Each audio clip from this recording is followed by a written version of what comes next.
It's time to take command with former NFL tight end Logan Paulsen and former Commanders beat reporter Craig Hoffman. Take Command podcast back again. Logan Paulsen and me, Craig Hoffman, just talking about football every day this week in microphones. The nature of a short week, Commanders Bears tomorrow, 8:15 p.m. Our pregame coverage starts. Well, it starts in earnest at 4 with the Hoffman Show on the Team 980. And then the simulcast, and we flip over the branding, if you will, to the Take Command pregame show at 6:30. All of it live at Tap Sports Bar, MGM National Harbor. But we got a podcast to do first, Logan, to get everybody ready for the Bears in podcast form. And before we even get into Chicago, I want to just talk about what it's like to play on a short week. As a media person, it means you do a lot of podcasts in a very condensed space. Right. As a player, though, it's intense. Like, recovering from an NFL football game is hard. And the amount of prep that goes into a game from a mental and a strategic standpoint is immense on a regular week. What are those things like on a short week? Yeah, I always was not a huge fan of the short week. Obviously, you get the days off afterwards, which is always great. You know, Santana was telling me the other day that he loved Thursday night game, and I was like, why? And he kind of was just like, because we get a mini bye week, you know? And so there is that. There's the light at the end of the tunnel. But I always hated the short week because I felt like it really threw off my prep. It wasn't even about the recovery so much. It was the prep. Like, it just, everything's accelerated. You haven't really flushed the last game, and you're kind of into the next game. And I just felt like I couldn't cover all the stuff I wanted to cover. I couldn't own the game plan the way I wanted to own it. And I couldn't prep like my opponent the way I wanted to prep it, right? And obviously it's tough because you're losing, what is it? You're losing 3 days, 4 days. So it's challenging to kind of make sure you get everything as you want it. So that for me, I never really liked it. It's kind of the same thing you're feeling here as like a media guy, right? Like, I haven't watched as much Bears film as I normally, as I would have, or I can watch, because I'd usually do that on Wednesday, but we're doing the podcast. You know what I'm saying? So it kind of accelerates the whole process. And I just found it very, very challenging to feel truly ready. And then, God forbid, you have some type of injury or nick, or, you know, there was one year we played the Vikings in 2013. I had a torn MCL, and like that thing just hurt like all get out the whole week. It just barely felt better for the game, and then it felt worse on the following Friday. So it is a challenging thing. Like I said, the only benefit that I see is that you're kind of on to the next one right away. So after a tough game, it can be helpful. But I was never a big fan of them. Yeah, the mental side of it and the preparation, I think, is so interesting on a lot of fronts. You know, your game plans, and we'll get into a lot of that stuff as we go, obviously. But I think that there's also there's just an exhaustion mentally of like not having time to flush the last game. And actually during the press conferences yesterday with Sam and Ron. And I didn't get a chance to watch them, but you know, I do a radio show, and obviously that means we listen to the audio. Both guys just sounded exhausted. And that was like, to hear a very tired sounding head coach and a very tired sounding quarterback, to me, spoke to the fact that they did not let their foot off the gas after that Eagles game. Like, one, that was an exhausting game, mentally, physically, and emotionally. But two, you then immediately have to start preparing to feel that you're remotely ready for this team. And so, you know, we were talking about this with Michael Phillips on Monday on the radio show. Like, you know, everyone thinks that this is going to be an easy game because it's the Bears. And yeah, the Bears might be the worst team in the NFL, but Thursday Night Football, man, like, just you throw the records out, you throw everything out, because it's not like, it's almost not an NFL football game, because like the preparation that goes into an NFL football game is not possible on the schedule that you were on for Thursday night. No, I agree. I think it does. It feels very different. The mentality is very different. It's kind of like you're surviving the game as opposed to thriving in the game. At least that's how I always felt. You're kind of, it's like, oh, I don't remember exactly what this formation is. Let's try to get there. And then, oh, my body's a little sore. I don't have that extra gear. Not that I ever had the extra gear, but you know what I'm saying? Like, hypothetically. Relatively speaking. Relatively speaking. Exactly. You don't have Logan's fifth gear, even if Logan's fifth gear wasn't quite some other folks' fifth gear. That's right. So it does feel very different. The other thing, it's like you're coming off this really emotional overtime loss. And how do you emotionally process those stressors, I think, is another big one, because it's so close to the game. And I do think that there's a lot of truth to this idea that anything could happen, because maybe the Bears are feeling really high and maybe their prep for the opponent week before transfers better to this opponent. I don't personally think so, but there's a lot of different factors that go into it. And it's just about who's going to kind of be the more mentally tough team and who's going to be the better the better pro and figure it out on a short week. Yeah, so I think it is worth mentioning, and we'll talk about the psychology of each team and where they are in a second before we dive into the details of the rosters and the formations and the personnels and all that kind of stuff that we always do. But the Bears are also coming off a really heartbreaking loss. Like they were up big at halftime, blow a second half lead.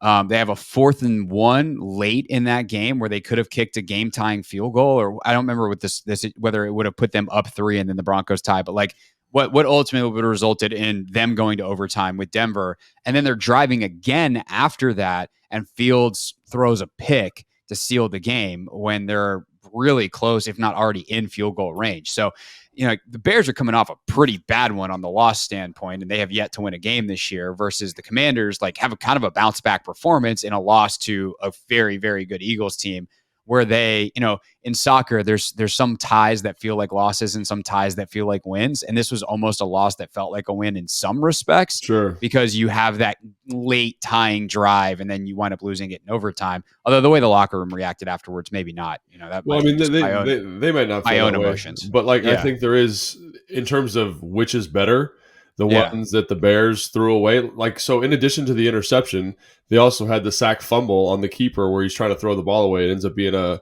fumble return for a touchdown. So it was like literally that's a 14-point swing right there in a game where they were up by 2 scores, I want to say. So they were, that was a messy end of that game, and especially because they played so well in the first half, and we'll talk about that more in a second. But if I'm the Bears, I'm like, man, we can't get out of our own way. And that's what showed up on the film anyway. Right. Yeah. So you have like that emotional side of it. And then the other part of it too is like, what, if we say this Thursday night thing with the strategy and whatever, like, does it actually benefit the better team roster wise? Because you take some of the game planning and whatever out of it because there's not enough time to install it. And if you're just going to line 2 teams up and say, hey, figure it out, go play football, does it benefit? Like, does it serve as an evening out? Or does it serve as this is a huge advantage for the better roster? And if that's the case, then like Washington should go out and win this game because they do have the better roster at this point. And I haven't studied enough Thursday night football trends to have a feeling, but like, when you played on either side of that equation, like how did you feel about it? I mean, because I never really was in when I played into like who's favored, who's not. I was just like, we got to get out here and play a good game. I'm trying to think.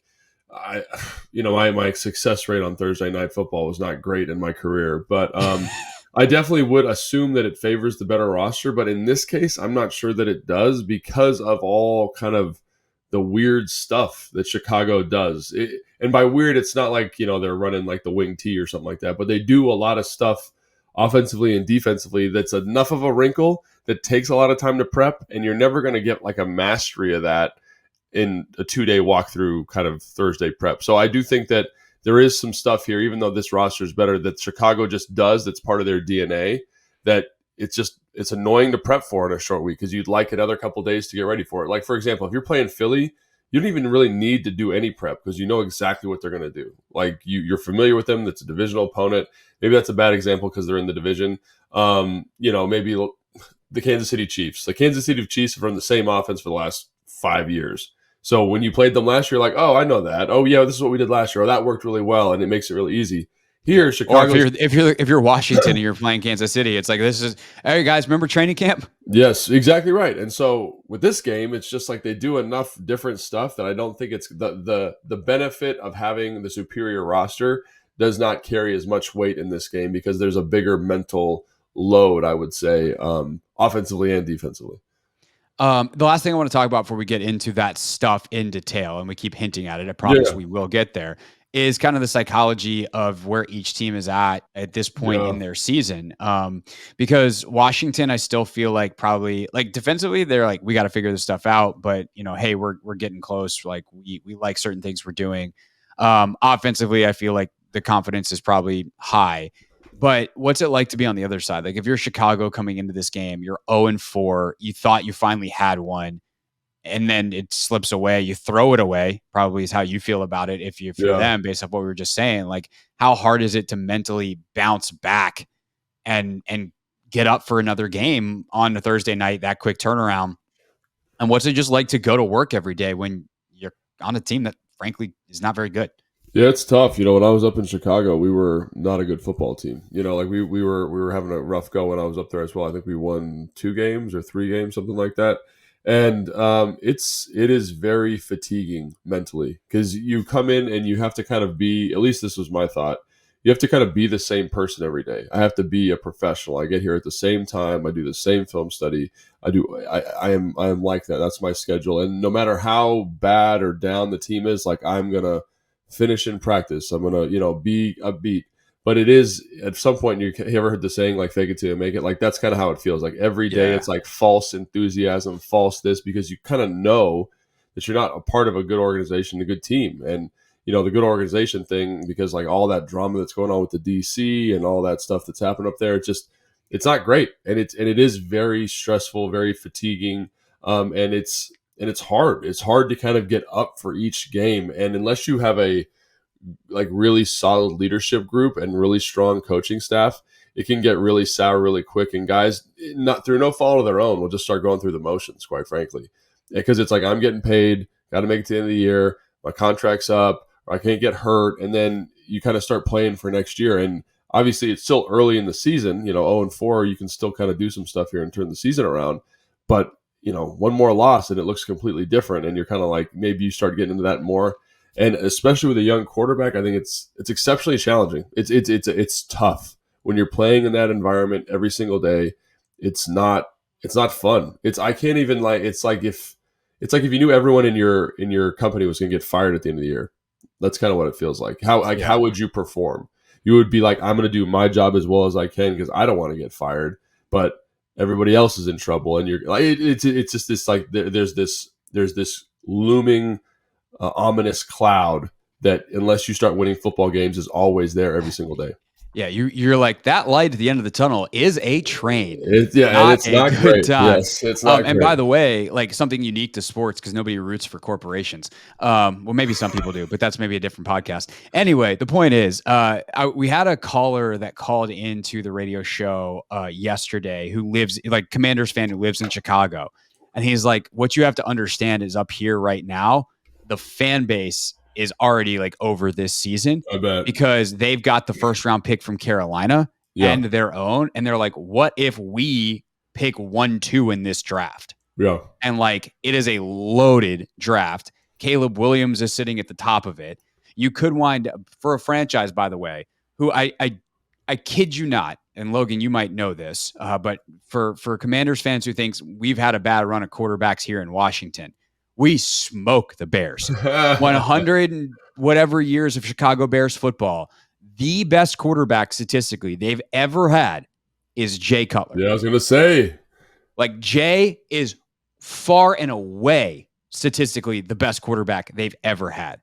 And like, they don't, like, Mitch Trubisky is like a top 10 all-time passer in Bears history. Yeah, it's like crazy. it is insane how bad their luck has been with quarterbacks / how their skill in evaluating the position has been. So all of a sudden you can finish this season dead last, not only pick up Caleb Williams, but also draft Marvin Harrison Jr., who might be the best receiver to come out in a decade, to pair with him. Like, oh, that's the best offense the Bears have had in 100 years from day one, possibly.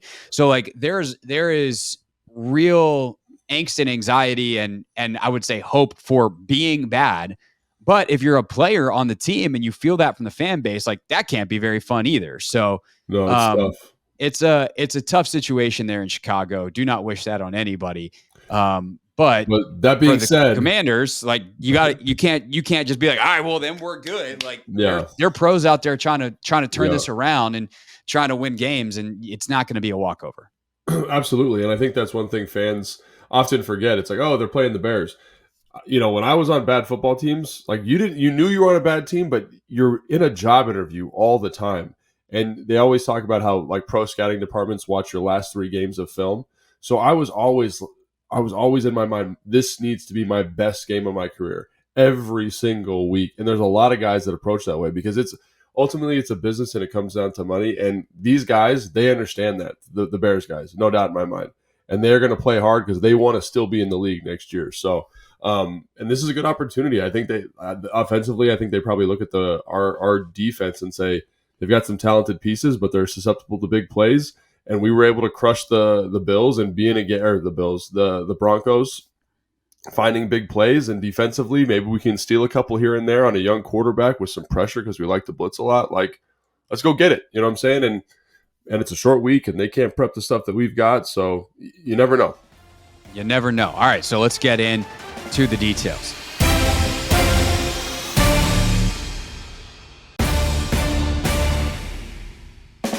Take Command podcast from Odyssey Sports. Logan Paulson there, Craig Hoffman here. If you like what you're hearing, you like what you're watching, subscribe wherever it is you are watching or listening right now. And also, tell a friend. Don't be selfish. You share the knowledge, share the pod, share the wealth here on Take Command. Let's talk. You want to go offense first, or like Commanders offense, Bears defense, or Bears offense, Commanders defense? I guess I would go Commanders offense first. All right. So if you look at this Bears defense, they do some funky stuff, and it's on a short week. And Eric Bieniemy's got to get Sam Howell prepped. They obviously had a great bounce back performance last week. I definitely think, based off of the personnel, they should be able to put up a ton of points again this week. Like they should put up a solid amount of points again this week. But there are definitely landmines in the way. Yeah, absolutely. And so let's start, I think, with like the personnel, because I think that explains a lot of who they are. I think when you look at their defensive line, it's a bunch of guys who are good players, but probably in a perfect world, like rotational players. Like DeMarcus Walker is the highest graded player from last week's game. He's like a 280-pound edge. He's like a traditional, like 1990, like 4-down edge. He's going to set a very vertical edge. He's physical. He plays hard. But he doesn't have like a lot of pass rush juice, and he's one of their better players on the defense, So it's like he's like a player playing out of his era. He's a guy that I think they probably want to move to like an interior pass rushing situation. And then Andrew Billings is a guy that I love watching play. He's a big, wide body kid from Baylor who's kind of your classic nose guard who plays hard. He's got some physicality to him, but to me, he's like a John Ridgeway plus. And I don't know if you want John Ridgeway being your full-time starter on defense, right? You'd like to have someone better. And I think that's who they are. And so I think the Bears coaching staff understands that they're a little bit limited. And when you look at Eberflus's defense traditionally, when he was in, I think, the Indianapolis, right? Is that what he was in Indianapolis, and then he was a linebackers coach in Dallas before that for a long time. Yeah, so they like to, in Indianapolis, they like to play like a conservative coverage structure. So think like cover 2, Tampa 2, cover 3, kind of keep everything in front of you and rally to the football. That only works when you have a lot of juice rushing the passer. So they've kind of had to modify who they are a little bit. And so you look at first, second down, and they are doing a ton of what I would call like run stunts. So basically what they're doing, they're in these light boxes. And so if you're running to the right, they will stunt the front side defensive end and 3 technique inside the gap, and they'll scrape the linebackers. And not that is hard, but it is a thing that you like to prep week in and week out. You just like to make sure you have it. They like to run a lot of first and second down blitzes just to kind of, again, they are a little bit understaffed in terms of defensive line talent. They've invested a lot of stuff there. They have 2 second-round picks in the group, but none of them have really blossomed, I think, the way that they were looking for. So that's what they're dealing with. You have 2 linebackers who I think are good players. TJ Edwards is the guy from Philly. He's I think he was an undrafted guy, so not the best athlete in the whole world, but very instinctive. You see his athletic deficiencies show up sometimes, and you kind of have his polar opposite in Tremaine Edmonds, the linebacker they brought in from Buffalo last year. He's 6'5", he's 245, he runs like a deer. I think he's been struggling a little bit in the system, honestly, when you watch him on a down-and-down basis. And it makes sense because remember how we talked about this earlier this offseason, how the running back is to the offensive line as the linebacker is to the defensive line. And so when you don't have a good defensive line, your production's going to suffer a little bit. And they're kind of taking him out of positions, I think, with all these run stunts to make a ton of plays. So yeah. Well, and also, remember when we talked to some of the Buffalo guys, they were like, not that Tremaine Edmonds is a bad player, but like he was maybe a little bit overrated in Buffalo. I agree. That they knew that the guy they needed to keep was Matt Milano. Like Milano was actually the guy. Edmonds got a lot more hype. And now all of a sudden, behind a worse defensive line without Matt Milano next to him, Edmonds has definitely struggled a little bit.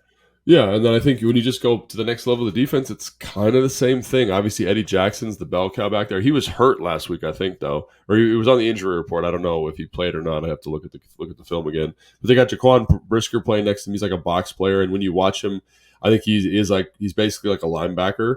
He's a little stiff, and so you can take advantage of him in the pass game, I think. And then you got Tyreek Stevenson, the cornerback out of Miami that was drafted this year, and he is a fine player, but he's a rookie. And I think that, like, when you go through the defense, you're not like, this is an established player who's playing well at the moment. Obviously, we mentioned Tremaine Edmonds, but again, he's not playing like Tremaine Eddie Jackson's like the one. Yes, and right. by the way, that's a guy who I'm pretty sure has a pick against the Commanders in his career. Yeah, Eddie Jackson's a very good football Is he player. on the injury report? Can we just look that up? He is on the injury report, but Courtney Cronin of ESPN reporting that he is planning on playing. Okay, all right, because I don't think he played last week. So, but I think Eddie Jackson, good football player, but one good football player, a good defense does not make. And so when you look at their grades by PFF, and again, PFF is a flawed system, but they're kind of in that 50 range. And a lot of it's because guys get out of position, guys get physically outmatched.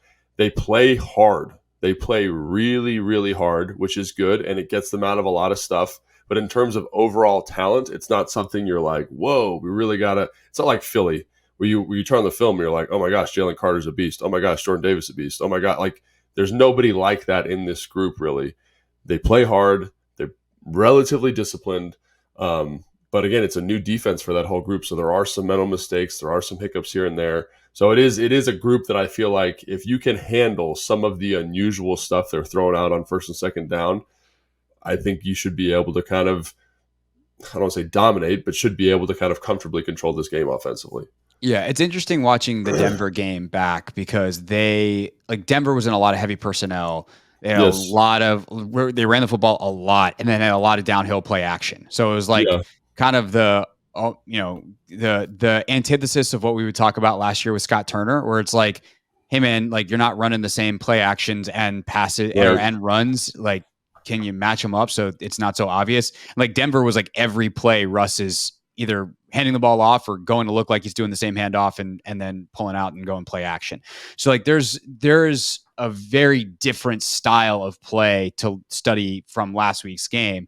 And watching that, and also some of the personnel usage, like they used a lot of heavier personnel. Yeah. But what Denver was able to get was some big explosive plays to the outside, like some kind of game plan feeling runs to me. That's me watching a TV copy versus you watching the tape and having the knowledge of like what some of those runs are on a deeper level, obviously. But like it felt like to me, there's some big run plays available on this defense. And a lot of those might be like the Antonio Gibson style runs versus the Brian Robinson style runs. So I'm curious how EB calls this. Because you also do have obviously Terry and Jahan and Curtis on these very inexperienced and frankly not that good DBs. So there's plethora of opportunities, but you have to keep Sam clean. You can't let these blitzes get after you. You can't be confused by the line stunts because that is where you'll kill yourself on drives. You wind up in 3rd and longs. Sam goes back to throwing picks because he's under pressure. Like all the bad stuff then enters the equation. Yeah, absolutely. And I think one of the things that, when you do a lot of run stunts, like they work really well because they create penetration. You get in the backfield, you get linebackers moving to the side of the run quickly. All those things are good. The problem is, like, if you get a good double team, somebody's cut out of a gap and people are running away. You know what I mean? They're running away from the hole. So you can get huge creases. So if you coach it up, you can execute it really well. So I do think that there's pros and cons to what they're doing, like you alluded to. And if you can get it schemed up and blocked up, I think there's big plays to be had for sure. And when I look at what Denver did, I think one of the things they did that I think worked surprisingly well is they ran a bunch of screens that hit really, really nicely. And they have a little scat back running back who found some explosive plays. And you said game plan runs. I think they were kind of getting to the runs that they do well. I'm saying Denver does well, just getting to them out of different formations. And I think they run toss crack. They run what I would call zap. They run their runs. We don't run all those runs. We run different. We have different runs that are kind of our runs, Washington. But I think they got to them creative ways. They messed up run fits. Guys busted gaps. And they were able to hit explosive runs. And I think that to me is like the crux of this defense is you should be physically able to handle this group. And then if you can add like a little game plan sprinkle or seasoning in there, I think you can find some explosive plays. So, and obviously the running back for Denver, I think deserves a ton of credit. I think he's an undrafted kid or something like He that. is undrafted rookie, 38. I'm forgetting his name. I'm going to look it up real quick. But very fast, very fast. And like, there was a play that I watched earlier today where, that guy we just mentioned, number 94, gets a ton of penetration in the backfield and he makes a miss and then gets the perimeter and it ends up being a big play. So, Jaleel McLaughlin. He deserves a ton of credit. And I think B-Rob has that ability. Like when I look at the Bills game, one of his good runs, the nickel blitzes inside the B gap and it should be dead to rights. Makes a miss, bounces to the perimeter, and ends up being a big play. So I think B-Rob has that level of vision to kind of maximize those mistakes. Because like on that big run I was just telling about, it comes on a run stunt. The defensive end's pinching across the tight end's face. He's 6 yards in the backfield. The running back just gets the handoff, little jump cut, right? And then the fullback does a really good job of playing around, and the linebacker scraping over to contain gets walled off. And the running back, through good footwork, is able to get there. But you see the pro of a run stunt and you see the con of a run stunt all in the same play, and you see how your running back can elevate that, especially if he gets blocked up. So I think that's kind of what we're talking about from a defensive run fit standpoint. I think they've got fine personnel, but again, they're not – they're guys that I like, but they're guys that I would like as like a James Smith-Williams or John Ridgeway role. And I think they're young players and they're going to grow into something more potentially, but that's kind of the defense. And I think when you look at what EB has done, especially given some of the softer coverage structures and their inability to create pressure consistently with 4, there should be opportunities for Sam to exploit those matchups you were talking about. And say what you want about this offense. I think this offense, EB does a good job of, especially last week, of saying, hey, we got Terry McLaurin, we got Jahan. Let's get those guys into some space in terms of understanding the levels of the defense and that kind of, 10 to 15 yard area and make some plays. And I think that's what you're looking at here with the Bears. Yeah. By the way, PFF gave Jaleel McLaughlin he scored very well in the game. It was 87, but he had a 5 pass block grade. So I don't know what happened there. How many snaps he got stuck in pass pro and how bad it was. But I've never seen a 5 before. But that was that great. Yeah, no, getting Terry. I mean, all week I've been talking about this. The targets for Terry, Jahan, and Curtis last week are phenomenal. And it's interesting too because a guy like Cole Turner completely disappears. But there's only so many targets and so many snaps to go around. And Cole only played 6 snaps last week with Logan Thomas back. But at the end of the day, if that means that hey, Cole Turner's got to sit on the bench so that Terry can get 10 targets, Jahan can get 8, and Curtis can get 9. Sorry, Cole Turner. Yeah. Those other dudes are better players. And I'm excited to see, obviously that comes with better efficiency, converting on 3rd down, longer drives, running 77 plays, all that kind of stuff, 78 plays, whatever it was. You have to have the plays to get the targets, but I'm excited to see EB make that quick shift from tight ends and what he had in Kansas City to, hey, these are my horses here. Let's make sure they get the ball. And I think that with the screen game you mentioned, can you get, whether it's Curtis, Jahan, Terry, some screen action this week? I think that could be on the table. B-Rob and AG. One thing that hasn't happened a ton, and I wonder if there's opportunities this week. I'm curious your thoughts on this. In training camp, we saw B-Rob way more involved in the pass game. Haven't really seen that a ton. Why do you think that is? And do you think that's something that will change as the season goes on? I don't really have a good reason as to why that is. I think B-Rob did a great job in training camp, catching the football and running routes and doing all that stuff. I think part of it is I want my better route runners running routes. I want Curtis on the field. Good enough reason for me. Yeah, I want Logan on the field. I want those guys in the one-on-one matchups. And while I think B-Rob is very capable of doing that, I don't think there's just a lot of playmakers in this offense. And I don't think it needs to be, I think that's one thing, again, making a game plan at the high school level has shown me. It's like, oh, I really like this play, but do I like it more than getting my best player the football? No, I don't like that. I want to get this guy his 10 targets. I want to get this running back 15 touches at least. And then if we're going to run a screen, I want this guy to get the ball. I don't really care about, the second running back who I love and runs great routes and does all that stuff. But I think that becomes more important is finding targets for your horses. And I think as we've talked about, like Jahan, Terry, Logan, Curtis has done a great job this season. I think, more effective catching the football in one-on-one situations, and I would want to make sure I get them their touches. Also, it is a little bit, I don't want to say laborious, but it can be a little bit tedious at times when you're cultivating a game plan to find passing touches for a running back, and it kind of, and again, sometimes I think it dilutes the effectiveness of the offense. I'm not saying that's what's going on here, but that is potentially maybe what's happening. Yeah. The other thing real quick that I want to mention, and see how this, matches up with what the Bears do and, making sure that they can keep Sam clean, making the Bears job harder because they don't have great pass rush juice, is something that Dan Orlovsky put out the other day on Twitter. And Dan's like, man, Sam Howell's got a shot. Really love him. He's got to stop getting to the top of his drop and staying there. It's making everyone's job harder. And I feel like we've touched on this a little bit, and we talked about it with like Sam's height, for instance, last week. Like he might want to stay a little deeper in his drop so he can see.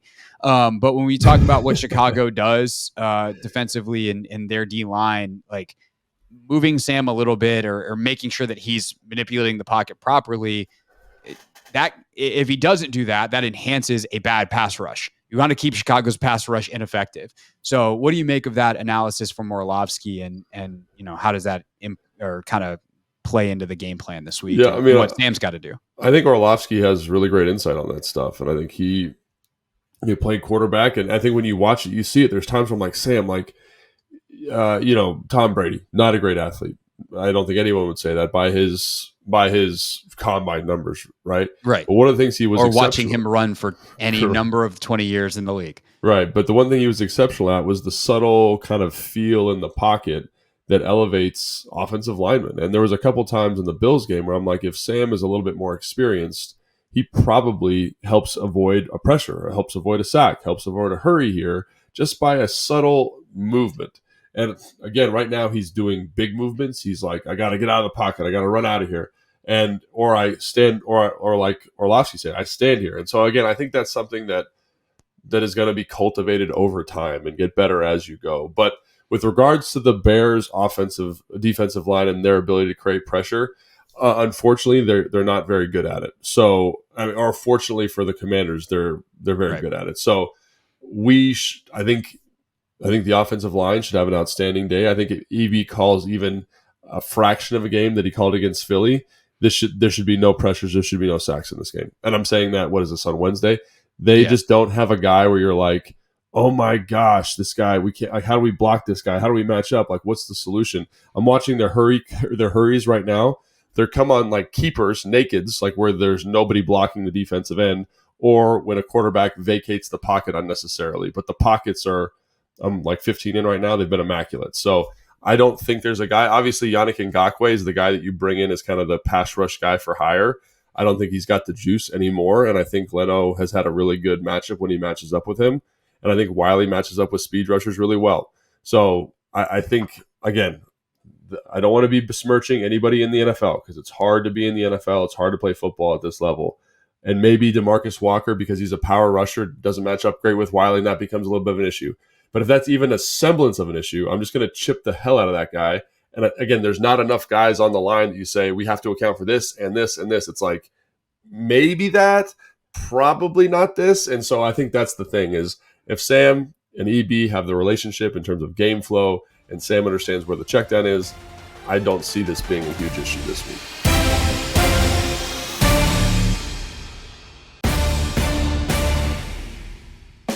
Take Command podcast from Odyssey Sports. Logan Paulson there, Craig Hoffman here.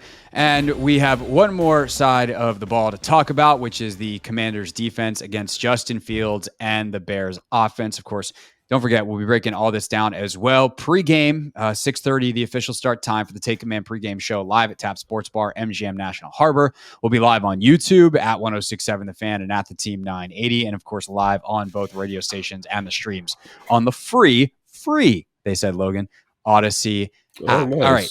Yeah, we don't charge for the app. We don't charge for you to listen during the app. You just download it, and then here we are. That's good. All right. So, Fields. He's dangerous. He's dangerous, man. He's got a big arm. He's really fast. He makes plays off schedule, but down in, down out, so far in his NFL career, not very good. Yeah, and it's kind of the scariest thing to prepare for because like you just don't know what you're going to get. Like you don't want to be the team that gets diced by Justin Fields, but also on average, you're not going to be. So, like, what do you see from the Chicago offense? Luke Getsy, the offensive coordinator, they've had all kinds of trouble this year. By the way, they've got the Chase Claypool thing looming over them. Like, they're a mess, but also they're a mess with talent. And that's moderately terrifying. Yeah. And I think mess with talent. I don't know if I'd go. Yeah. So let's talk about it. Let's just like get DJ Moore's talented. DJ Moore is you awesome. You slip a tackle and he can score on you. And that's kind of what I mean, right? It's like they don't have talent all over the place, but they have individual talented pieces that are capable of scoring from anywhere on the field. Yeah. And that explosive plays ruin your day as a defense. And that's what scares me. Yeah, so what I'd say is that I felt like early in the season, I was like, what are you guys doing offensively? Like, especially with Fields. I'm talking about the Bears staff. They weren't running the quarterback. They weren't moving the pocket. They were just kind of like, get back there, throw the football, read defenses. And I don't think that's who he is at this point in his career. Like, I think he can get there. I think he's like, when you said this, he is extremely talented. That ball flies out of his hand. He can touch anywhere on the field. Like, it's awesome watching him throw the football when he's decisive. But one of the things I love about the Denver game is they were like, we are going to speak to what you do well. We're going to give you simple reads. We're going to give you a couple opportunities to push the ball down the field. We're going to be very selective about that. But down to down, we're going to lean on the quarterback run. We're going to run a lot of zone read. We're going to run a lot of RPO. We're going to run a lot of keepers. And not nakeds, but keepers. And so the difference between a naked and a keeper is a naked is when, for example, I'm rolling to my right as a quarterback and I don't block the defensive end. And so the way you're blocking the defensive end is you're hoping the run action going to the offensive left pulls that defensive end to the right to the left, and you can outflank him with the quarterback. I'm not saying do that if you're them. What they've been doing is they've been bringing a fullback back to block that defensive end, or motioning a tight end to block down, to give him the perimeter, to give him the opportunity to run and give him the opportunity to pass. And I feel like that's been very effective for them. Also, I think they do a really good job running the football. Khalil Herbert, I think is the running back's name, number 24, is not. He's really good. He's not like a world beater, but he's good. Like he's a running back's running back is how I would characterize him. He's physical. He's got good vision. He's got good short area bursts. He's not going to home run hit you to death or anything like that, but he's going to double and single you to death over the course of a game. And I think that's very valuable for what they do. And so I think the offensive line is playing better than people think and is a better group than people think, despite a couple injuries they have there. But I think what the last game showed me is basically the 2012 Washington Commanders, right? When Robert Griffin was here. Like, that's what they're doing. We are going to lean heavily on the run game. We're going to lean heavy on the play action. We're going to lean heavy on the keeper, moving the pocket with the quarterback, get him on the perimeter, and basically limit his ability to like sit and read a concept 1, 2, 3, 4. If you look at his explosive plays from last game, it's pretty much like we think the ball is going to go here, and he throws the ball there. So they run a play. It's a really nice play design. They line up DJ Moore outside to the left. He motions across. With the motion, the nickel follows him. He runs an out and up, and he burns the nickel because he's an explosive football player for a touchdown. And all Fields does is he holds the post safety in the middle of the field and then throws the go to Moore. And Moore is good enough to win that 1-on-1 matchup versus your third corner, right? So the next play, it's all go. They motion Moore the other way from a 3-by-1 to a 2-by-2. They move with Moore, the Denver defense does. He looks at the middle field safety. He knows they've dropped the tight end, and he just throws the tight end on a bust. Like, that's kind of what they're doing. There's nothing complicated about that. It's just good. Like, hey, man, this is our best player. Let's use him to distract you, and let's get him the football. And they found explosive plays, and obviously Denver busted some coverages and helped them out a little bit. But in terms of down-to-down consistency, I look at those keepers, and he probably threw 6 flats in the first half for 60 yards. Because you're to the perimeter, you're getting it to a playmaker. Easy throws, big yards. 100%. And that is, for him, perfect. So if I'm Jack, I'm like, I want to limit that as much as possible because I don't want him getting those throws. I want them to get out of that. I want him in the pocket. I want him having to read an NFL defense because I don't think he can do that. So how do you do that? That's kind of the key question, because one thing that helps is the Commanders have team speed. They And do, specifically yes. they have 52. They have Jamin Davis, who is one of the rare linebackers in the league who can run with Justin Fields. Yeah. And not that you want to do that a lot, because Justin Fields is faster than Jamin, but Jamin can certainly make that getting the edge a lot harder. Also, good luck rolling to Montez Sweat's side. Yeah. This is where having a defensive end that runs a 4.39 is very beneficial, which I think is 100%. what Montez ran. I think It was was 4-4-1. was it 4.4? 4-4-1. So My bad. I was off 200ths. yeah, for all those Close combine enough. nerds out there. Yeah. Yeah. Like he's insanely fast. And like Chase is also fast, but running that to Montez's side, which by the way is the side that he's going to want to run to because he's right-handed, is definitively helpful in defending some of that stuff. Because like, go ahead, block Montez Sweat with the fullback. Good luck with that. But there's also other things you could do schematically, strategically. And also I do wonder, like from a personnel matchup standpoint, do you just chat? Like Kendall is playing incredible football right now. Yeah. Do you keep your guys where they've been, or do you follow the one weapon they have in DJ Moore with Kendall Fuller all around the field and be like, hey, Kendall, you're on man duty. Let's shut this guy down. Like, I think that there are options. I don't know if any of them are good. That's why Jack is a defensive coordinator and I'm a podcast and radio host. But like of those factors, what do you think matters? What do you think the plan will be? Man, you asked a ton of questions, and we could probably do 2 hours on this, but I'll try to keep it tight. So one of the things about the keeper naked game that you were talking about is when you run the zone read, it becomes hard to defend that. And what I mean by that is when we played Dallas in 2012, what they started doing, because we were running so many keepers, they just said DeMarcus Ware and Anthony Spencer, just run directly at the quarterback and hit him because he's going to keep the ball one of these times. And they would get sacks doing that. And so what we started doing is just zone reading that player. And what I mean by that is when that player runs at the quarterback and you're giving him the zone read action, the running that gap that he's supposed to close down to has now been completely vacated because he's attacking the quarterback. So you hand the ball off to the running back, Alfred Morris gets 10 yards, and you just do that until they start closing down, and you go back to the quarterback keep.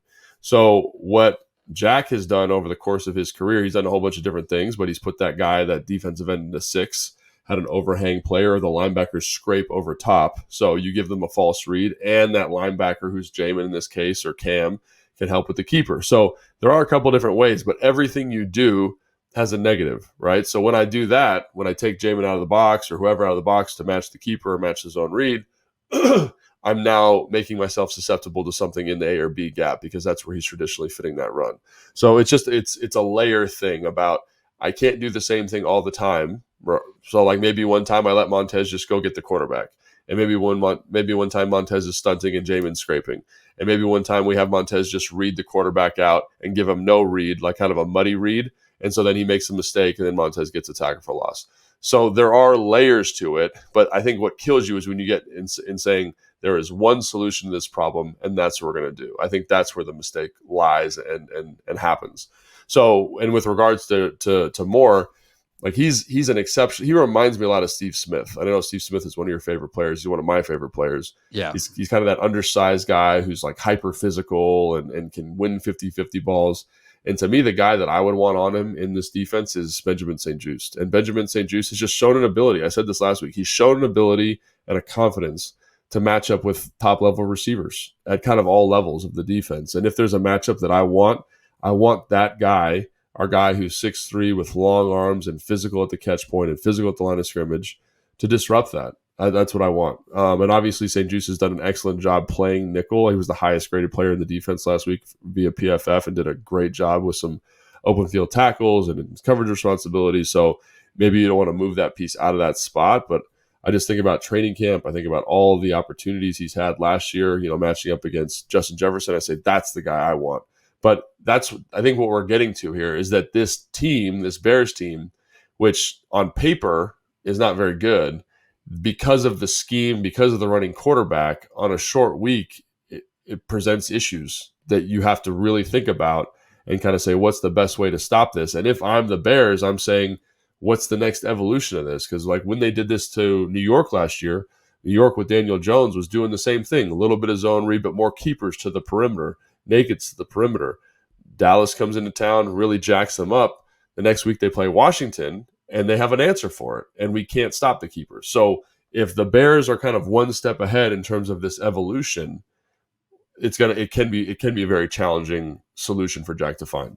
Yeah, it's definitely tough. I think that, as a fan or someone rooting for Washington, the hope is that all that happened was they played the Broncos and the Broncos sucked defensively. Yeah. Well, which could be a thing. They gave up 70 to Miami, and then they came back the next week against a Bears team that has looked like a disaster against basically everyone else, and they give up 28 in the first half. I do think that's a good question, though, is like what happened between first half and second half, because obviously the Bears were not very good after halftime. So that is a relevant piece of data as well. Well, what I would say, and I think is interesting, and you said this, is that the team's speed and Jack's defensive philosophy, I thought they were going to come out and play Cinco and run 8-man boxes versus Philly, but they were pretty much like, we trust our front to stop the run. And in large part, they did. And part of it's because they are skilled in that front, the front 6, 7, however you want to count that group. And so I think if they can do that and have extras like safeties and coverage pieces in the back end, those keepers are going to be dead. Like one of the things that the Broncos did is they played a little bit more heavy match man type stuff at a cover one structures, and those. So obviously the flat was open a bunch, but also that like second level crosser at 10 yards was wide open because that backside safety is a run player and he should be there. So I think Jack, because of the softer coverage structures, is going to be like, hey man, like we trust our front to kind of handle this and play good football. And we'll just kind of play a softer coverage structure back here, and good luck trying to find an open guy. Because I will say Justin Fields, at his worst, cannot read a defense like a lick. So I think if I'm Jack, I'm kind of saying, let's do what we've been doing, which I know a lot of fans get freaked out about, but I actually like that in this game to kind of say, hey, let's just be a little bit more conservative. Let's make them earn this, because I don't think when you look at the game composition, that you said this, Denver had a bust for a tight end touchdown. They had a bust on like a 3rd and 2 where the corner is trying to jump the out, and he hits the go to Rondale Moore for like a 45-yard gain. Those are the types of plays you can't have. Like make them. This is a type of offense make them earn every inch. And 5-yard increments, I don't care, because they will screw it up at some point. They're not talented enough on the offensive line. The quarterback's not talented enough. Make them go 15 plays. Philly, they can do it, right? They can do it. We saw them do it. But this group, I don't think they can do it down to down. Yeah, I also wonder from a personnel usage standpoint, like Emmanuel Forbes played a ton of snaps compared to what he had done so far this year. And obviously they weren't exactly psyched with how those snaps went on Sunday against Philadelphia. Percy didn't play nearly as much. I wonder if you see more Percy Butler in this game to get more speed on the field. And just from a personnel standpoint, like Chicago maybe a little bit more 2 tight end, like Cole Kmet's one of their more dangerous guys. Do you want more safeties on the field, less corners? I think so. That probably winds up bearing out in the snap counts. So that's look at you smart analyst stuff. That's good insight there, Craig. How many podcasts have we done at this point? We should go back and check. Yeah, we should have done a lot, but you do. I've learned a thing or two, and I did some radio with some smart people before that. Just a lot of Washington tight ends who know a lot of football, and I've had a chance to work with over the years. You'll learn something. Eventually, maybe a squirrel finds a nut. All right, or blind squirrel finds a nut. Squirrels, whatever. People get it. Squirrel. All right, coming up tomorrow, Thursday, we will have a Take 5. Logan's playing days in Chicago. Fun little story from that. And then we're live on the radio. 6:30 to 8:15 is the official Take Command pregame show, but Logan's going to join me on the Hoffman show before that probably as well. It just depends on when he gets out to Tap Sports Bar. So start listening 4 o'clock on the Team 980 or watching on YouTube 4 o'clock, and then just lock it in. There, if you want to, you got to go run an errand. That's fine. You can put it on the radio or on the free Odyssey app. Whatever you got to do. We got lots of coverage of the game tomorrow, so make sure that you lock us in on the Take Command pregame show. We'll see you then. No post-game stream because it's past my bedtime and I'm an old man. And also it's going to be very late and Logan needs to get home. But that means we're going to wake up early on Friday morning. So make sure you're subscribed to the podcast and you will get an instant reaction pod that as instant as it can be with a good night's sleep in between. All right, that's our show. We'll see you next time. Thanks for watching this.